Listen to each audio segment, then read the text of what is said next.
This is Lisa Brown with Ink and Inspirations, and in a recent video I showed you how I made this little 3x3 card set using the Have a Seat stamp set, and it made a really cute little set for possibly a gift presentation. And I told you I was going to try to make a box to put these in and have as a pretty presentation.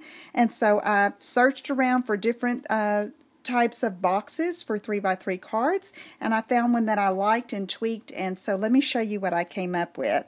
Here is this little box. I made it out of crumb cake cardstock and used some of that same designer paper, which is the Beau Chateau, that I used for the envelopes for these little 3x3 cards.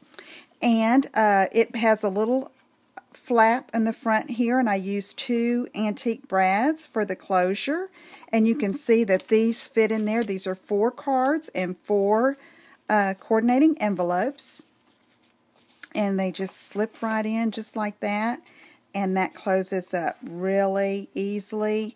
And there are probably different ways you can do closures. I had thought about maybe just putting a button there and sliding the lid down beneath this button here, but I decided to use the brads and see how that looked, and I really like it. So let me just tell you a little bit of how to put this together.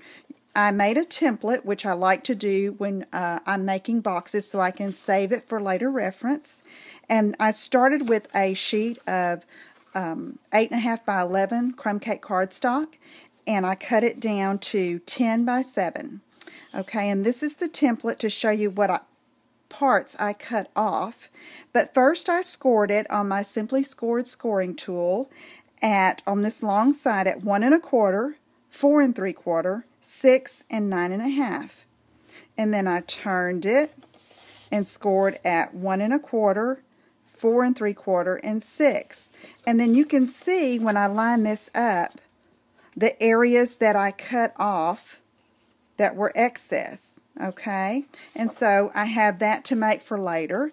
But then what you do is you just pull this together, and what you might want to do is go ahead and do your embellishing first. Put your the designer paper measures 3 1/4 inch square for the front and the back, and then for the sides and the top I did a 1 inch by 3 1/4 inch piece and I just sponged around the edges just to make it pretty. And then you're going to use sticky strip to adhere this part here, and then fold these 2 flaps in and sticky strip again right here on one of these long flaps and close that up. And then I rounded these 2 corners here with my corner rounder punch, and then just like I said, experiment with your closures. You could even put a piece of Velcro there to close it up. So anyway, I hope you will try that with your little 3x3 cards. Let me know if you have any questions, and I will see you again soon. Thanks for watching.